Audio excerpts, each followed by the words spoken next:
Perfecto. Antes que nada, darle a todos ustedes la bienvenida. Esta es la primera reunión que hacemos en el año de economías regionales. Acá vamos a tener la compañía de David Miazo, que es un economista, para que nos hable del tema económico nacional del 2021, ¿no es cierto? Que es un aporte bastante importante para el conocimiento.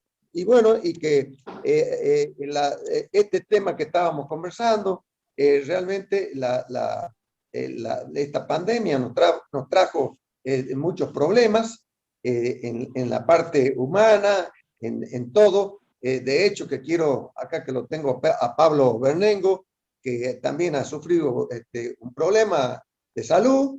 Quiero que le brindemos un aplauso, porque la verdad es que nunca ha dejado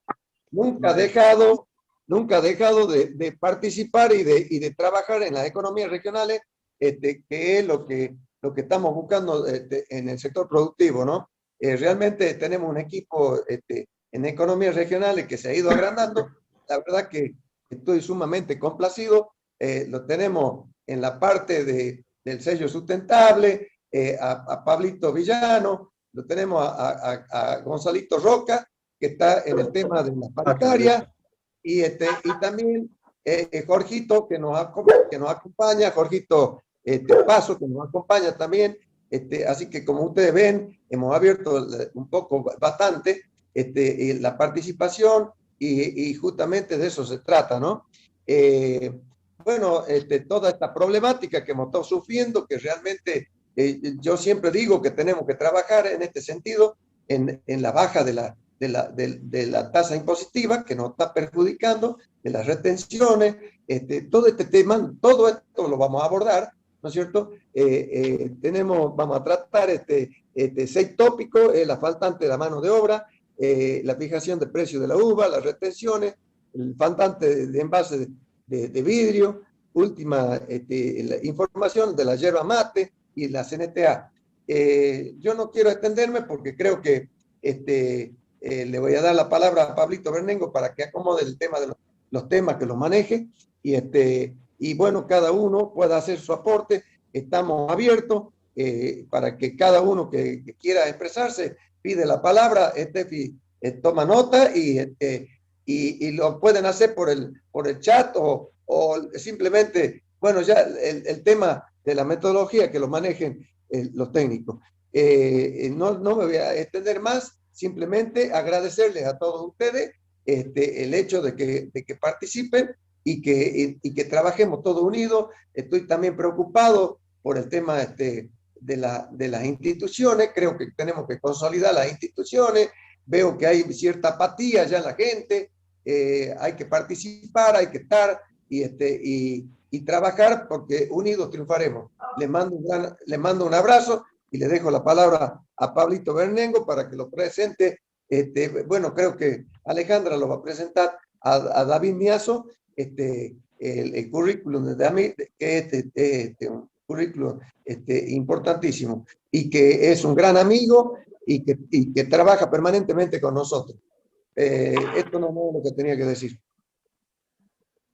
Bueno, ante todo, buenas tardes, espero que anden muy bien. Voy a recurrir al machete para presentarles a David Miazo. Él es economista jefe de FADA, que es la Fundación Agropecuaria para el Desarrollo de Argentina, egresó de la licenciatura en Economía de la Universidad Nacional de Río Cuarto, doctorado de Economía de la Universidad Nacional de Rosario. También ha realizado consultorías para la FAO, el Banco Mundial, USDA e instituciones y organismos nacionales. Además, es el coordinador técnico de la Mesa de Carnes y se especializa en economía del sector agropecuario y políticas agropecuarias. David, a continuación, expondrá las perspectivas de la economía nacional 2021 desde la mirada agroalimentaria. Así que, David, te damos la palabra y te escuchamos atentamente. Muchas gracias, Ale, por la presentación, y Eduardo, un gusto estar con ustedes. Gracias por la invitación.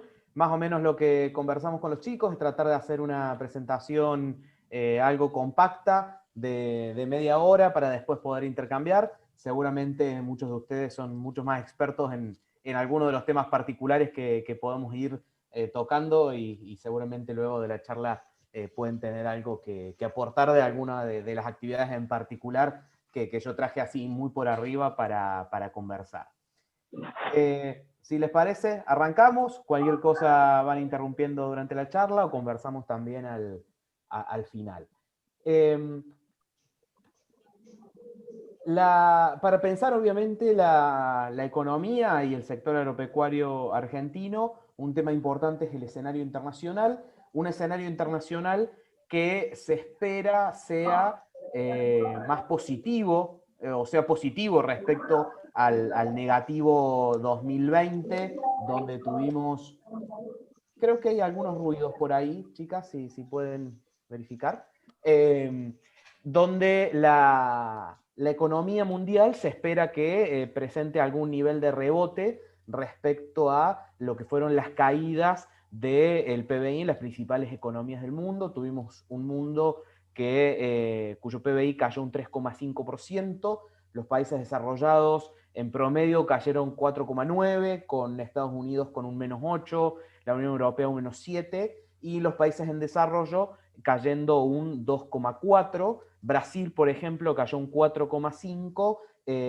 y Argentina cayó casi un 11% en el 2020. Bueno, a medida que se salen de las cuarentenas, que va avanzando el proceso vacunatorio, se espera un rebote en la economía mundial, con la economía mundial creciendo un 5,5%, con fuerte impulso, por supuesto, de los países desarrollados y en particular China, India, sudeste asiático, dentro de los cuales varios son importantes importadores de Argentina. Entonces, en términos generales, vamos a tener un mundo que va a estar acompañando un poco más de lo que hizo en 2020, a raíz principalmente de la pandemia.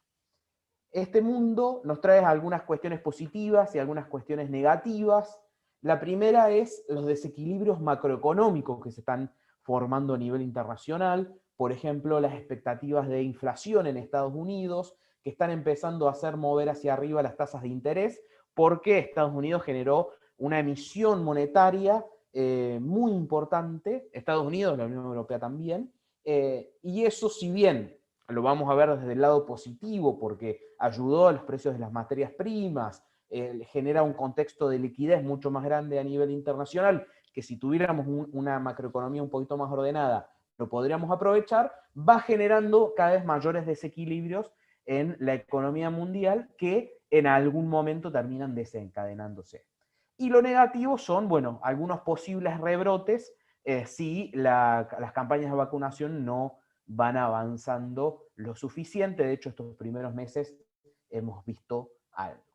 En términos positivos, los precios de los granos, que tienen mucha relación con la emisión monetaria, por un lado, pero también con una relación de oferta y demanda, donde tenemos una demanda fuerte, principalmente que viene desde China, y algunos problemas en la oferta de granos a nivel mundial, que también ha hecho que los stocks de granos, especialmente de soja, estén en mínimos históricos. Entonces, la doble cuestión de emisión monetaria y cuestión de oferta y demanda ha ayudado al precio de los granos, y la actividad económica que va a traccionar como positiva en este 2021. Ese es el contexto internacional, muy simplificado y rápido, en el que se va a estar moviendo Argentina. ¿Cómo viene el agro dentro de este contexto? Como decíamos, en lo que es granos, buenas noticias de precios. Tenemos precios muy superiores al promedio de los últimos 5 años. Eso es un dato muy positivo, que ha hecho, por ejemplo, que la ecuación económica el margen de producción de los principales granos esté operando en positivo en prácticamente todas las regiones del país, después de una primera mitad del 2020 que muchas regiones del país, y sobre todo productores de menor escala, estaban mostrando resultados negativos para soja, para maíz, NEA, NOA, oeste del país, venían con números bastante complicados, sobre todo en el periodo marzo-abril, cuando vimos los menores precios, pero con los precios actuales va todo a una situación mucho mejor, que permite obtener rentabilidad en gran parte de los modelos productivos. La parte mala es la producción, donde en muchas regiones se han visto afectados por la sequía. Esto genera una previsión de producción de los principales granos del país un 6,7% inferior a lo que fue la campaña 19-20, que ya había sido inferior a la 18-19. Entonces, en este sentido, tenemos buena noticia por el lado de los precios, noticias algo malas por el lado de la producción. Tampoco son noticias catastróficas, por lo menos para el promedio del país. Seguramente hay alguna región que pueda haber estado afectada más que la otra. Entonces, en granos, buenos precios, no tan buenas noticias en producción, pero tampoco tan malas como se esperaba meses previos. En términos de la producción bovina, veníamos con un nivel de producción realmente muy bueno. Cerramos 2020 con una producción algo por encima que la producción de 2019, aunque en diciembre, ya en enero se vio alguna debilidad en los principales indicadores productivos, pero en general la producción bovina en términos de cabezas faenadas, de porcentaje de participación de las hembras en la faena, peso promedio de faena, con buenos indicadores en general, con precios internacionales relativamente bajos para lo que es Europa, relativamente promedios para lo que es China. Europa todavía no logra recuperarse del contexto de pandemia, principalmente porque gran parte o la mayor parte de los cortes que se exportan a Europa, cuota Hilton, cuota 481, son cortes de alto valor que se utilizan en gastronomía, en hotelería, que justamente ha sido lo más golpeado por la pandemia, pero si seguimos avanzando en alguna especie de normalidad en lo que va del año, los precios van a tender a ser mejores de lo que fueron en el 2020. Entonces, una producción bovina relativamente estable, con precios internacionales mejores. Pero bueno, ¿cuál es el problema de la carne y otras cadenas que vamos a empezar, que vamos a ver ahora? Y la inserción internacional. En el año 2019 la carne tuvo una inserción del 27%, el 2020 cerró con un 29%, es decir, que casi 3 de cada 10 kilos que se producen se exportan y los otros 7 quedan en el mercado interno. Y el mercado interno está flanqueado por dos lados. Flanqueado de un lado por el bajo nivel de poder adquisitivo, en un contexto donde los salarios vienen perdiendo contra la inflación desde 2018, pero en un proceso más largo de pérdida de empleo que viene arrastrándose desde 2012, con algunas excepciones de algunos años. Entonces venimos con un consumidor con el bolsillo muy flaco, en particular, de nuevo, después de 3 años de devaluaciones e inflaciones de cercanas entre el 40 y el 50%. Entonces, en la producción de carne en particular, pero con las que vamos a seguir viendo a continuación, también flanqueados, decíamos, por un bolsillo flaco, por un lado en el mercado interno, y por otro lado por la política, por ponerlo un nombre general, porque en el caso de la carne, si bien tenía un bolsillo flaco, tiene un bolsillo flaco el consumidor, vimos cómo en noviembre, diciembre tuvimos un muy buen movimiento de precios, lo cual lógicamente es bueno para la cadena, lo cual ayudó al feedlot, al engorde, que era el más complicado de la cadena en términos de la ecuación económica, pero inmediatamente generó un ruido político. Entonces, y ese ruido político con riesgo de convertirse en suba de derecho a exportación, en cierre de exportaciones o en algún esquema de control de precios. Entonces tenemos una parte de la producción, que acá vemos, podemos decir las que tienen menos del 30% de inserción internacional, la carne, los vinos, el sector lácteo, la yerba misma, avícola, porcinos, por nombrar algunas, que dependen mucho del mercado interno. Y ahí es donde este mercado interno, decíamos, está flanqueado por los dos lados. Un consumidor con bajo poder adquisitivo y el riesgo político ante subas de precios. Esto nadie lo sabe mejor que la cadena láctea, con controles de precios desde principio de año, lo cual ha hecho que tanto a nivel productor como a nivel industria, en muchos casos, entre en una situación crítica con su principal producto uno de sus principales productos de producción, en particular la leche, con precios máximos que ha ido evolucionando muy por abajo de la inflación. De hecho, si no me equivoco, el precio de la leche se movió durante 2020 un 5%, cuando la inflación se movió un 37, casi un 37, y los alimentos muy por encima de ese nivel. Más allá de eso, por el momento, la producción de leche viene siendo positiva, en promedio lleva un 7-8% por encima, marcó 2020 por encima del 2019, pero si la situación de rentabilidad del productor tambero sigue siendo tan negativa como lo viene siendo estos últimos meses, muy probablemente este nivel de producción tienda a caer. En términos de precios, tuvimos muy malos precios de la leche en el mercado internacional hacia marzo, abril, mayo, aunque alguna recuperación en los últimos meses que hace prever que por lo menos el mercado internacional puede ayudar en algo a generar una especie de vía de escape a la situación local. Que de nuevo, en este caso, lo mismo decíamos de la carne, se ve flanqueada por un consumidor que tiene dificultades para pagar el precio de los lácteos y políticas de gobierno, por el otro lado, que tratan de comprimir los precios, y eso hace que la cadena entre en una situación compleja donde la exportación termina siendo la vía de escape. En el caso, y justamente vemos situaciones divergentes con una inserción internacional más o menos similar, del 30% casi, para la leche y para la carne. Vemos situaciones divergentes, un precio de la carne que se ha podido ir moviendo libremente contra un precio de la leche que ha estado controlado y ha generado una situación más compleja.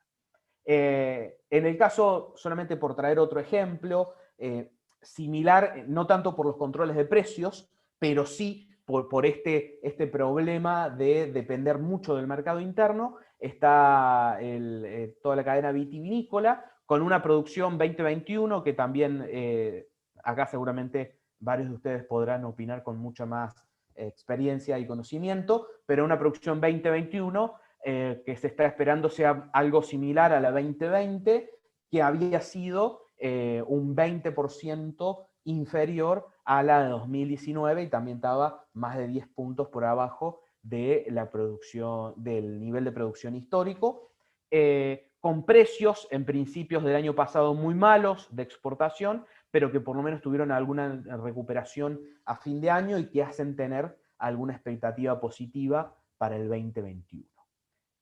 También le traía algo de peras y manzanas, pero básicamente sin mucha información todavía de cambio de producción, pero con precios internacionales también. O sea, acá tenemos el doble problema del mercado interno, pero también de un mercado externo con precios que todavía no logran repuntar. Entonces, en este caso también le genera una doble complejidad respecto a las otras producciones que veíamos, donde veíamos que el mercado externo, por lo menos en comparación con 2020, iba a estar jugando positivamente.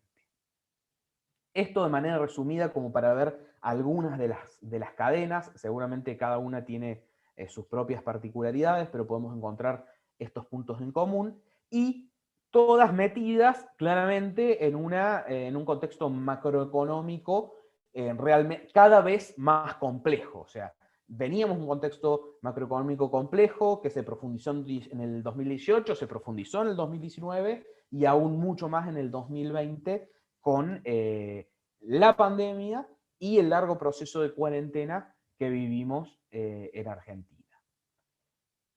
Vamos a tratar de muy simple y muy rápido, tratar de contextualizar de manera esquemática este contexto macroeconómico. Y yo empiezo por acá porque creo que es hoy uno de los principales desequilibrios macroeconómicos que tenemos, que es el déficit. Un déficit que está enmarcado en un marco de elevados niveles de pobreza, incremento del desempleo y recesión económica. ¿Por qué resalto esto? Porque hace mucho más difícil el proceso de reducir ese déficit, cuando el déficit está enmarcado en este esquema que genera, por un lado, menores ingresos con el desempleo y la recesión, ingresos tributarios, y mayores necesidades de asistencia social por el lado de la pobreza y el desempleo. Entonces tenemos un gran desequilibrio macroeconómico que a su vez es muy difícil de reducir en este contexto, sobre todo en términos políticos.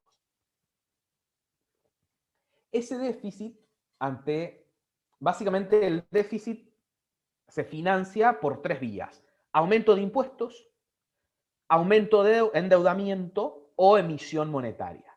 Aumento de impuestos tiene un límite porque estamos con una carga tributaria, y ustedes lo comentaban en la previa, muy sustancial. Se ha podido el impuesto a la riqueza, que también no va a ser tan fácil de recaudar, pero bueno, muy difícil levantar la recaudación por aumentos de impuestos en el nivel de carga tributaria que tenemos actualmente. No tenemos acceso a la deuda, entonces prácticamente queda como casi única alternativa la emisión monetaria para financiar ese déficit. La emisión monetaria genera un exceso de pesos,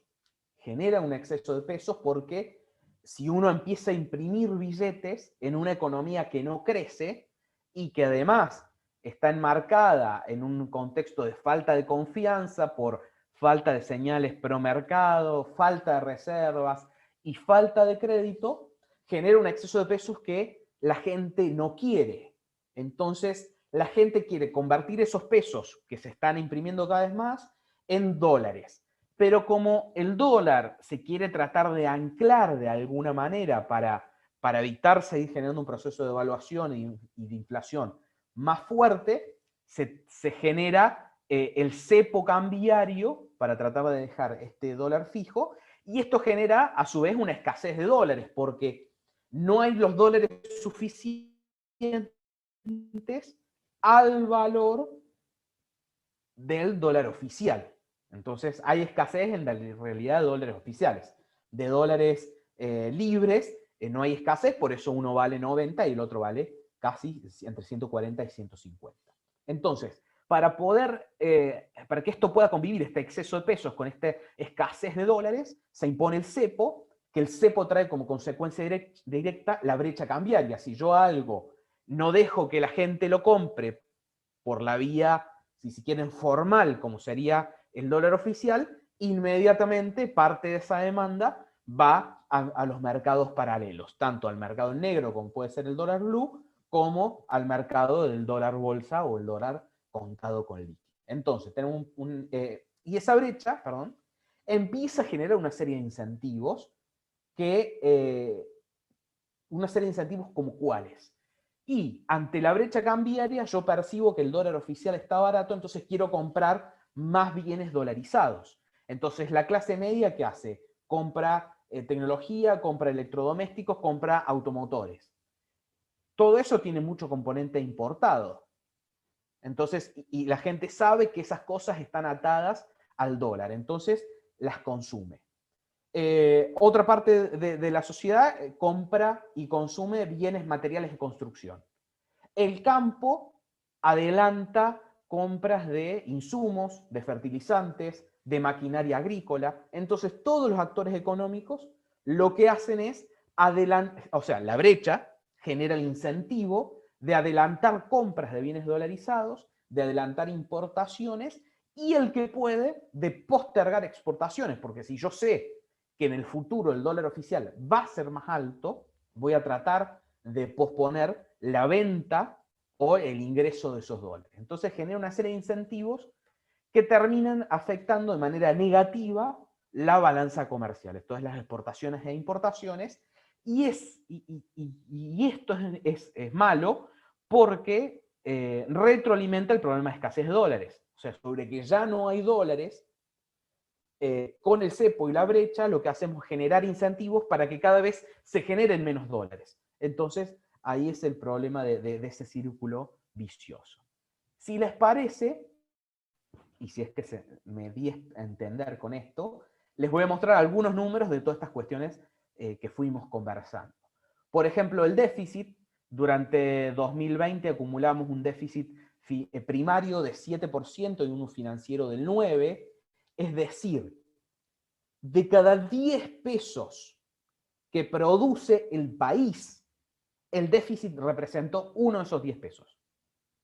Más allá de que el gasto representa más de 3 de esos cada 10 pesos. El déficit solo representó uno de cada 10. Y en un país sin moneda y sin confianza como nosotros, eso es muy difícil de sostener. Otros países como Estados Unidos emite dinero, incluso Brasil puede permitirse emitir dinero porque viene de un contexto de confianza y un contexto de moneda muy distinto al que venimos nosotros. Esto es realmente difícil de sostener porque, perdón, para seguir con la lógica que les había mostrado antes, esto en un contexto de desempleo superior al 11% y con otro 10% de nuevos inactivos, y en un contexto de pobreza superior al 40%. Pero ¿por qué decía, y vuelvo a la idea del déficit? ¿Por qué es difícil sostener? Y porque todo ese déficit se financia con emisión de pesos. Esta es la emisión de pesos que hizo el Banco Central a lo largo de este año para cubrir el déficit del Tesoro. Emitió 1.8 billones con B de pesos. Emitió 1.8 billones de pesos. Eso equivale al 82% de la base monetaria. O sea, de toda la plata que andaba circulando en la economía, se emitió durante el 2020 para financiar el gasto el equivalente al 80% de toda esa plata. Eso rápidamente presiona el dólar y rápidamente presiona la inflación. Por ejemplo, en diciembre el M2 privado, que es el circulante más los depósitos a la vista que tienen los privados, había crecido respecto a diciembre del año anterior un 89%, casi un 90%. Es decir, la gente y el sector privado, las empresas, tenían en sus manos y en depósitos a la vista un 90% más de pesos que el año anterior. Eso es indudablemente se traduce en mayor presión sobre los precios y mayor presión sobre el dólar. El Banco Central, para evitar que toda esa masa de plata presionen todavía más sobre los precios y el dólar, lo que hace es quitarlos de circulación y darle a los bancos LELIQs, que vinieron a reemplazar lo que eran antes las LEBACs.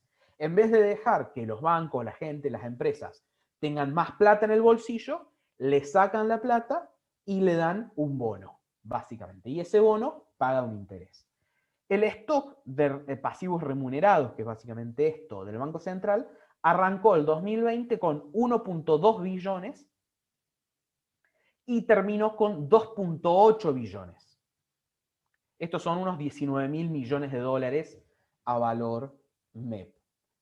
Estos 2.8 billones, con el interés que pagan, que es el 38% nominal, devengan 1,2 billones de intereses. O sea que solo pagar los intereses de esto que tiene el Banco Central son 1,2 billones por año, lo que equivale a cerca del 50% de la base monetaria.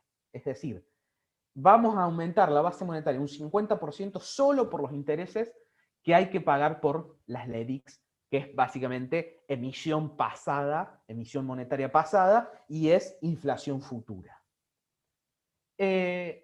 La contraparte también de esto es que los depósitos del sector privado también crecen. Básicamente se duplicaron en el 2020, pasaron de 3.300 millones a principio de año, 3.3 billones, perdón, a casi 6 billones de pesos a fines del 2020. Esto es una gran cantidad de pesos que está esperando irse a los precios o a los dólares. Entonces eso empieza a generar un peligro. Yo daba algunas charlas a finales de 2019 y alguno me preguntaba cómo veía un plan Bonex. Un plan Bonex, más de alguno de ustedes se debe acordar, fue básicamente cambiarle depósitos que tenían la gente y las empresas por bonos, por un problema muy similar a este. Bueno, en estos niveles, un plan Bonex empieza a parecer un poco más posible de lo que era hace un año atrás.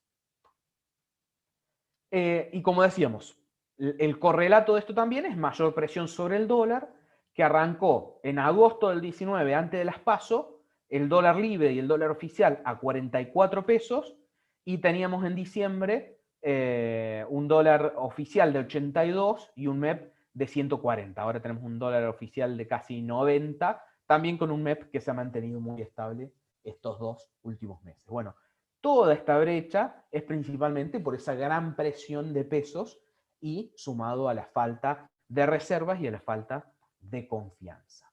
Y como decíamos, de los incentivos que genera la brecha cambiaria, habíamos arrancado 2020 con un nivel de saldo comercial positivo, es decir, veníamos exportando más de lo que importábamos, lo cual era relativamente bueno porque le genera al país más divisas y más poder al Banco Central para poder ir comprando dólares y tener capacidad de respuesta, pero a lo largo del año esos incentivos empezaron a jugar y terminaron traccionando para abajo las exportaciones, traccionando para arriba las importaciones, incluso con una economía cayendo al 10% anual, y ya los últimos meses del año cerraron con saldo comercial negativo, que obviamente en épocas de fuerte exportación del agro, que explica 7 de cada 10 dólares de exportación, esto se convierte en positivo, pero lo que se ve es este deterioro de la balanza comercial.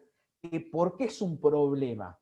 Porque si no tenés dólares, si nadie te los quiere prestar y si no generas por exportaciones, ¿dónde vas a generar los dólares para contrarrestar o respaldar la cantidad de pesos que estás emitiendo? Entonces, por eso es un problema este tema. Incluso con un tipo de cambio real, el de 90 pesos, o sea, el oficial, pero comparado en términos internacionales y respecto a la inflación, similar al de 2011, cuando teníamos una balanza comercial muy positiva. ¿Qué escenarios podemos ver en términos de la economía con este contexto? Podemos ver un primer escenario que es el de los más pesimistas, me refiero al de la gente más pesimista de la economía, puede tener este escenario en la cabeza, que es un escenario de continuidad. ¿Continuidad de qué? Continuidad de lo que se viene haciendo. Generar ruido político, más allá de lo de las vacunas de esta última semana, cuestiones como la de los cambios de autoridades de YPF, cierres de exportaciones de maíz, que el presidente salga a decir que, que quiere aumentar las retenciones. Bueno, todo ese ruido político que le agrega condimento a la situación, más un gasto, no quiero decir descontrolado, pero sin búsquedas claras de reducirlo y por lo tanto la no reducción de la emisión monetaria. Entonces, para ser claro, continuar haciendo lo que se viene haciendo en términos de la generación de ruido político, del nivel de gasto y del nivel de emisión. Este escenario de continuidad, ¿a dónde nos puede llevar? Y nos puede llevar a una brecha creciente porque cada vez tenemos más desconfianza, cada vez tenemos más pesos y no tenemos ningún horizonte claro de generación de dólares y de cómo se va a salir de esto. Entonces, esa brecha creciente, que estos últimos 2 meses no la hemos visto, salidas de depósitos en dólares que todavía no se han visto, y salidas de depósitos en pesos, porque vimos la cantidad de pesos que hay en depósitos. Ese es el escenario malo que puede llevar este escenario de continuidad, no les digo el mes que viene, pero de acá a 9 o 12 meses, si se continúa por esta vía, podemos ver este tipo de escenarios. Que, de nuevo, que tranquilamente en un momento del tiempo puede ser desencadenado por otra cosa. Ya lo vimos en octubre pasado, por ejemplo, pero se logró contener. ¿A dónde nos lleva esto? Y nos lleva de mínimo a un régimen de alta inflación. Por ahora no están dadas las condiciones para que nos lleve a una hiperinflación, pero sí a un régimen de alta inflación, que básicamente son regímenes de inflaciones cercanas al 100% anual. Hoy la expectativa para el 2021 está en el 48,5% de inflación, es la expectativa que están manejando la mayor parte de los economistas. Esto es una inflación que va a estar muy cerca del 4% mensual todo el año. Después un escenario 2, que es un escenario de moderación, donde se modera el discurso, se modera el gasto y se modera la emisión monetaria. Esto uno parecería haberlo visto en Guzmán, parece verlo cada tanto en Guzmán, pero en particular lo había visto en Guzmán en octubre, en noviembre, pero yo no lo estoy viendo mucho más que en general en la dirigencia del gobierno actualmente. Esta moderación debería ir acompañada con algún nivel de mensaje, de señal, de programa económico. Debería llevar consigo algún nivel de devaluación leve para tratar de descomprimir la situación que está. No es porque las devaluaciones en general sean buenas, sino es la única forma de descomprimir y de licuar esa cantidad de pesos que veíamos recién. Esta devaluación leve, aunque sea, no la vamos a ver este año, por lo menos no hasta después de las elecciones. De hecho, fue hasta dicho muy claro. Y esta situación de un escenario de moderación puede ayudar a reducir el estrés, no generar una explosión, no generar un régimen de alta inflación, pero no soluciona las cosas y sin duda también la devaluación ayuda a traccionar también la inflación. Y después un tercer escenario, que es un escenario de estabilización. ¿Por qué usó la palabra estabilización? Porque la única forma que se dé un escenario de este tipo es un programa, un plan de estabilización que esté respaldado por el FMI para tratar de darle algo de credibilidad a ese plan de estabilización. Este plan de estabilización seguramente llevaría a una inflación moderada, supongamos de cerca del 60%, puede ser un poco inferior, digamos, sería parte del paquete. Gran parte del paquete es gasto y emisión, ¿no?, de fondo. Esto podría relajar la brecha por vía de la evaluación y del problema de la brecha. Puede mejorar la balanza comercial en términos de exportaciones. La generación de un programa económico que reduzca gasto y haga un poco más sostenible el futuro económico puede ayudar a reducir el riesgo país, que hoy es mala palabra por los bajos precios que tienen los bonos y es la principal dificultad para conseguir financiamiento, pero sin duda impulsaría a varios puntos la inflación, ¿no? Así que bueno, estos son los tres escenarios posibles que podemos ver. Los tres son malos para el mercado interno. Ninguno de los tres escenarios son buenos para las actividades, el comercio o la producción agropecuaria que esté mayormente destinada al mercado interno. Porque por una vía más directa, como estos últimos, o una vía más indirecta, como el primero, vamos a continuar viendo un deterioro del poder adquisitivo de la gente. Entonces, lo mayormente destinado al mercado interno va a seguir en una situación compleja con cualquiera de los planes económicos que veamos. Un problema de estabilización va a ser más de shock, entonces esta situación se va a ver más de golpe. Un programa de continuidad va a ser menos de shock y se va a seguir deteriorando a mayor o al menor ritmo, pero no va a ser bueno. Para las actividades con mayor inserción exportadora, el escenario de continuidad implica algún tipo de forma de planchar el dólar oficial, entonces no va a ser tan bueno para las actividades exportadoras, salvo que traccione el precio por otro lado, pero desde la política interna no. Sí, estos dos escenarios serían positivos para las actividades exportadoras. Digo, para que cada uno de ustedes lo pueda leer en clave de su propia actividad. ¿Cómo estoy viendo yo, y esto ya es personal, estos escenarios? Hoy el que más veo es el escenario 1, como más probable por todo lo que se dice, todo lo que se hace, todo lo que se escucha. Veo menos improbable, aunque más de uno en el gobierno, sobre todo quienes están en economía, lo deben estar viendo como necesario, un escenario 2 de moderación, y cada vez parece estar más lejos un escenario 3 de estabilización. De hecho, ya se empieza a escuchar o se empieza a filtrar que no se alcanzaría en mayo un programa con el FMI, que quedaría para más adelante. ¿Y por qué quedaría para más adelante? ¿Por qué se postergaría un programa con el FMI? Y porque el FMI no va a firmar nada si no hay nada claro respecto al gasto y la emisión. eso estaría bastante claro, no sé si el 100%, pero estaría bastante claro. Entonces, por eso es que se empieza a escuchar que lo que se esperaba del FMI, del programa de FMI para entre marzo y mayo, hoy no sería. Y no estamos escuchando nada que haga pensar en ese sentido.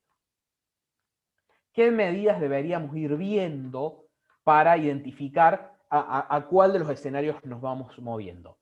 ¿Hay algún nivel de baja en el gasto público, algún tipo de anuncio? Por ejemplo, que se anuncien bajas de los subsidios económicos a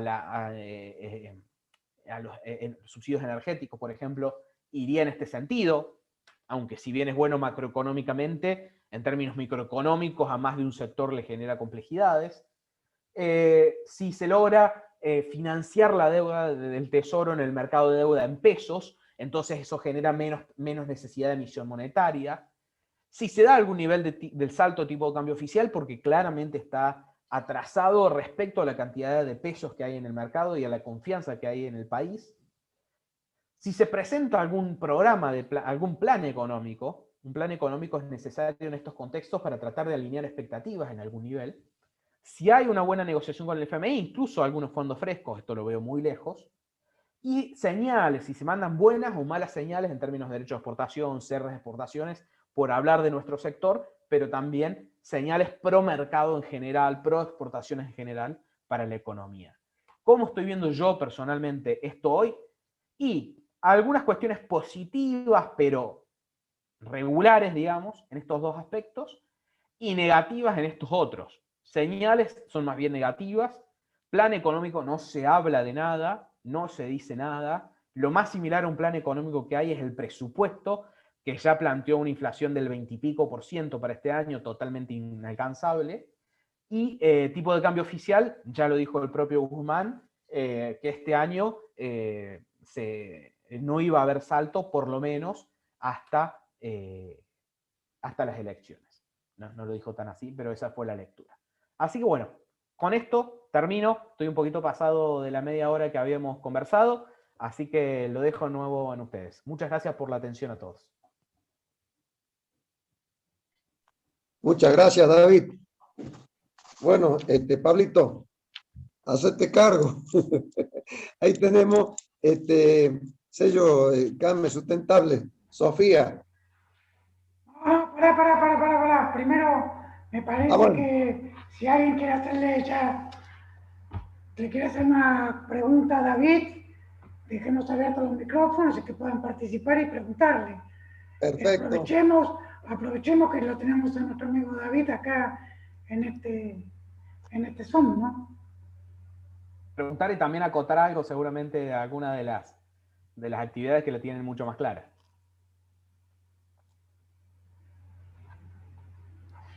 Sí, Gonzalo, te escuchamos. ¿Qué tal? Muchas gracias, David. Muy claro y muy bueno para nosotros tener un poco claro mentalmente los escenarios que se nos presentan. Entonces, estos escenarios que son malos o regular para malos, digamos, ¿cómo ves el tema de la parte social, el manejo social de todo este esquema? Bueno, eso va a ser uno de los principales desafíos porque ningún escenario es bueno.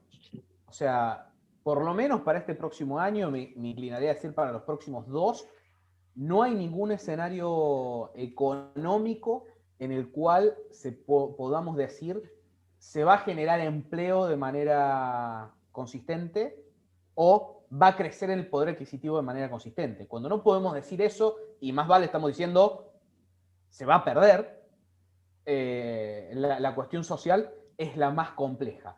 Yo creo que, no soy especialista en tema, a diferencia de experiencias pasadas, pensando, no sé, 2001, explosión social, hoy el Estado tiene, para bien o para mal, eso hay múltiples opiniones, pero es una realidad, el Estado tiene una red de contención social mucho más armada, jubilaciones mínimas y pensiones, digamos, no contributivas, AUH, tarjeta alimentar, que generan un contexto, una red de contención social bastante importante. Y está claro por las políticas respecto a la leche, por lo que se hizo respecto a, o lo que se intentó hacer o hubo riesgo de que se haga con la carne, que no hay ningún prurito en poner precios máximos, en intervenir el mercado que haya que intervenir para tratar de dar señales,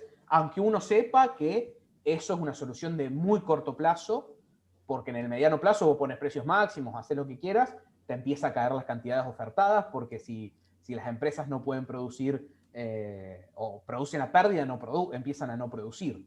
Entonces, no sé si respondí de alguna manera a la pregunta. No tengo clara la respuesta tampoco, ¿no?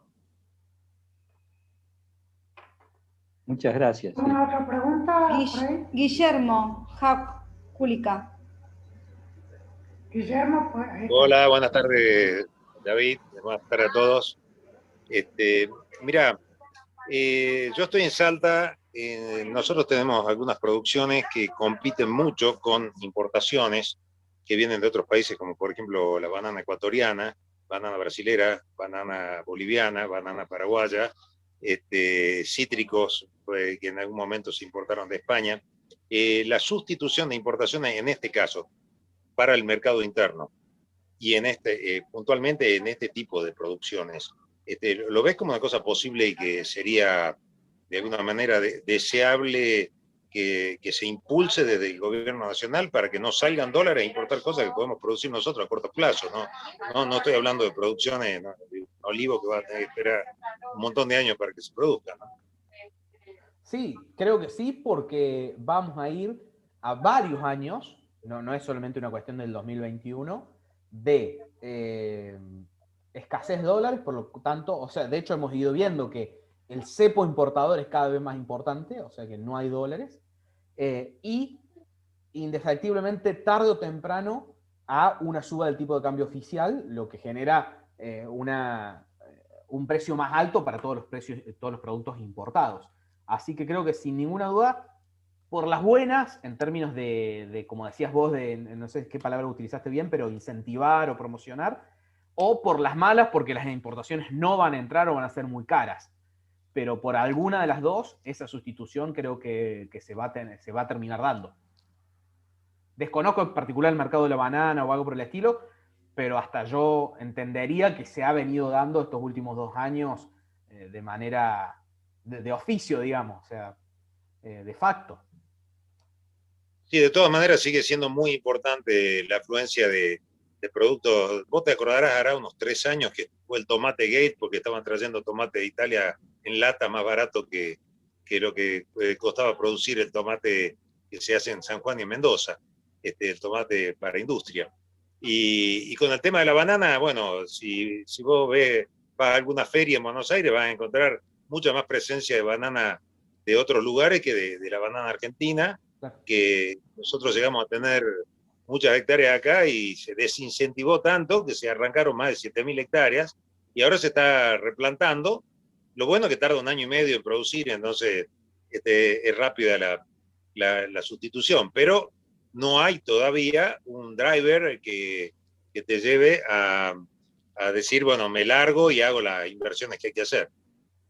Sí, el tema es que en muchas actividades el atraso cambiario que tuvimos en el 16, 17, en el 14, 15, 13, 14, 15, fueron complicados para muchas actividades, que supongo que algunos de esos a los que te referís con el tomate pasaron en algunos periodos de eso. Entonces, claramente, ahí juegan muy en contra las importaciones, porque cuando uno tiene semejante atraso cambiario, los precios en dólares, los que puede producir, versus los principales productores del mundo, con otras calidades en algunos casos, es muy difícil competir. Pero bueno. Gracias, Guillermo. Le damos la palabra a Pablo Villano. Vamos Sí, hola. ¿Qué tal, David? Bueno, muchas gracias por la disertación, muy enriquecedora. Te quería preguntar por un tema que yo estoy en el sector lácteo, básicamente las pymes lácteas, y en este momento estamos recibiendo bastante información y obviamente que convocados a reuniones para ver cómo sigue el tema de nuestro sector, porque ahí en tu cuadro que pintabas muy bien la situación del 2020, ahora en estos 2 meses del 2021 ha habido, por un tema de la demanda básicamente de China, de los países de Asia, pero fundamentalmente de China, un aumento en la cotización internacional de Ponterra que llegó a tener una cotización de $3.600, $3.700 la tonelada, un 20% más de los números que mostraba del fin del 2020. Esto que tendría que ser una buena noticia, evidentemente es una gran preocupación porque el año pasado tuvimos un 40% de exportación, cosa que es inédito, porque generalmente es un 20% lo que exportamos de lácteo, pero ahora obviamente que el gobierno es intervencionista y está abocado a que no falte leche en el país y encima con precios máximos o congelados o moviendo muy poco respecto a la inflación, como comentábamos. Lo que nos dicen desde el gobierno, algo que lo dicen pero no sé si es de fácil implementación, es desacoplar los precios internacionales del mercado interno. Y eso pasa no solamente con los lácteos, sino con muchas actividades alimenticias nuestras o producciones. ¿Qué opinión tenés en cuanto a esto? Si es factible, digamos, si vale la pena estudiar un desacople de este, porque evidentemente tenemos que buscarle una solución, porque lo que va a suceder ahora está medio cantado, ¿no? O van a subir, o sea, van a hacer cupos de exportación o van a subir las retenciones con estos precios del mercado externo y sin poder aumentar el mercado interno.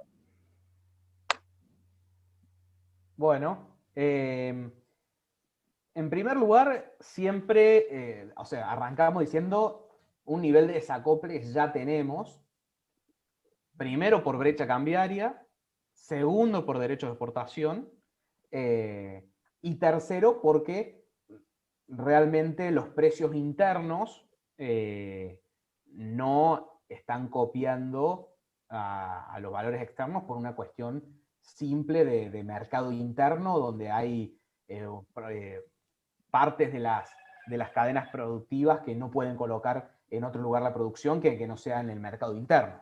Entonces, un primer nivel de desacople de hecho existe. Después, ¿cómo se desacoplan los precios? Si uno lo quiere desacoplar, más allá de estas circunstancias. Más derecho de exportación, cierre de las exportaciones, la leche ya lo vivió, la carne lo vivió, el maíz, el trigo lo vivieron. Esas son una de las pocas formas, y la otra es algo como lo que se está intentando, que ya se hizo con el fideicomiso aceitero, pero no es más que un derecho de exportación implícito. Si yo te digo, a ver, la exportación de leche en polvo me va a financiar con, en caso encima de la... Ustedes piensen, en el caso de lo que se está hablando del fideicomiso aceitero es el 0,8% de todas las exportaciones del complejo sojero, más el de girasol, para subsidiar el consumo interno del aceite de girasol. Imagínate el número que necesitas ponerle a la leche en polvo para subsidiar, supongamos, el consumo de leche fluida. No tengo ni idea ni he hecho el número, pero para que se sienta en algo le debe tener que poner el 20%. Para que se sienta en algo en el precio de la leche fluida. Como mínimo. Entonces, un esquema de un fideicomiso como ese, el exportador, si le tiene que cargar un 20% extra, en realidad no le carga extra, le reduce al precio de exportación, directamente lo pasa para abajo, le paga menos al productor, le paga menos si no es un exportador directo, a la industria que se la está comprando. Entonces, un fideicomiso de ese tipo para desacoplar precios, que básicamente es tomar de la exportación para subsidiar el consumo interno, no es más ni menos que un derecho de exportación. Porque no hay otra forma de transferir ese costo a ningún lado. Ya se transfiere, y uno sabe que se va a transferir, en el caso de la soja, con apenas un 0,8, imagínate con cualquier otro número en el caso de la exportación. Pero en general, me estaba olvidando de otra forma de desacoplar los precios. Ninguna es buena para la cadena, ¿no? La otra forma de desacoplar los precios es ¿cómo se llama? No me sale el nombre de esta palabra en este momento, pero diferenciación de tipo de cambio. A ver, si yo digo las exportaciones de leche o de todo el agro o todas las exportaciones tienen un dólar de 80 pesos. Listo, ya desacoplé. Por eso decía, yo arranqué diciendo, ya lo tenemos desacoplado porque tenemos un dólar oficial al que se reciben las exportaciones muy distinto al dólar de verdad. Pero, entonces, para resumir, desacoplamos con, no me sale la palabra, pero diferenciación de tipo de cambio, no se me viene a la mente la palabra, mayores derechos de exportación, cierre de exportaciones, digamos, todo eso por las malas, por las buenas en algún tipo de acuerdo, un fideicomiso, pero que en la práctica termina funcionando como un derecho de exportación o como un impuesto o algo por el estilo. Y no hay muchas más formas de desacoplar. Hay un desacople de nuevo, de hecho, porque por la capacidad instalada, por muchas otras cosas, el 100% de la producción de leche no se puede volcar a secarla y exportarla toda, como lo mismo pasa con la carne, no tenés ni frigoríficos habilitados ni nada para exportar el 100% de la producción. Entonces ahí se te produce una segmentación de mercado externo, mercado interno, por lo cual te plancha un poco los precios y te desacopla en algún sentido, pero otras formas buenas no existen. Si yo quiero desacoplar, bajo el precio de la cadena por las buenas o por las malas. No sé si estarás de acuerdo en lo que hayas estudiado vos. Totalmente. Uno quiere inventar algo, ¿viste? Para no caer en lo malo. Pero lo malo es desacoplar. Fernando, te doy la palabra. Bueno, buenas tardes. Ante todo,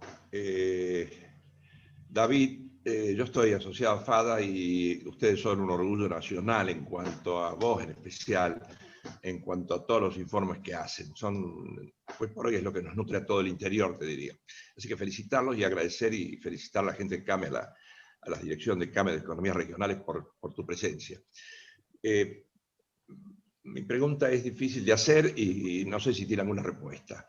Es decir, la impresión que tengo es que nosotros estamos como partículas infinitesimales llevadas por el viento en una macroeconomía que no cortamos ni pinchamos. Hablo de economías regionales del interior lejano del país, como son las economías regionales de Salta. Y muchas otras, pero yo hablo de Salta, estoy de Salta, de la Cámara Regional de la Producción y Agroindustria de Salta. Ahora, esa macroeconomía que se maneja con una cantidad de elementos que vos los has descrito con mucha propiedad, como de costumbre, que a mí me resultan lejanísimos, este divorcio entre los actores que no pesamos en absoluto en esta historia y los señores que manejan esto, no importa si para bien, para mal, que signo político, no viene al caso eso. La solución a esto no es en realidad de fondo, no es necesario regionalizar la economía y plantear federalismos en serio, y entonces realmente generar políticas propias de economías regionales, acordes a sus mercados internacionales, que es el otro aspecto. Cuando hablan de desacoplar el amigo, yo me quiero morir. ¿Qué vamos a desacoplar? Al revés, tenemos que acoplarnos al mundo lo más ligero posible y lo más posible. Bueno, es una impresión, puedo estar equivocado, pero es mi creer. Y en este clima, David, es decir, si vos tienes en tu menú algún tipo de caminos que tenga que ver con esto de regionalizar o federalizar y darle vida propia a estas economías regionales lejanas, que al final estamos siempre como títeres de un poder central que finalmente no nos tienen en cuenta, ¿no?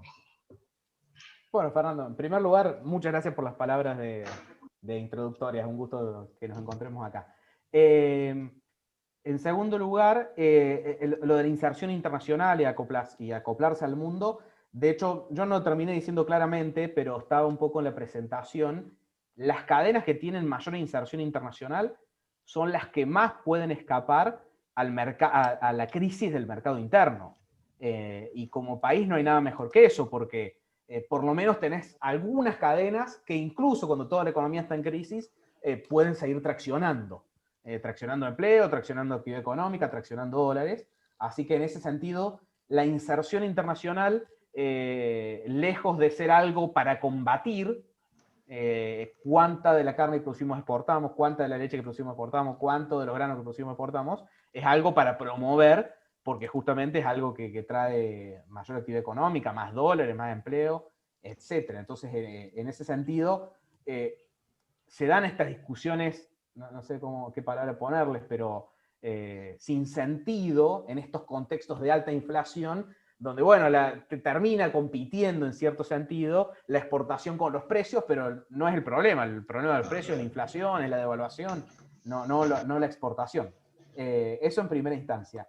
Y la regionalidad del federalismo, está claro que todos los que somos del interior lo tenemos muy claro, la necesidad de darle fuerza productiva al interior del país, sobre todo en muchas regiones donde el empleo público y los planes sociales son gran parte de la actividad económica. Hay que llevar desarrollo, hay que llevar desarrollo productivo, hay que llevar exportaciones al interior del país, porque es la única forma de generar un país sostenible, con oportunidades, y que no tenga una gran concentración en el conurbano bonaerense de pobreza, no oportunidades, desempleo, etc. Eso está clarísimo. ¿Cuál es el problema?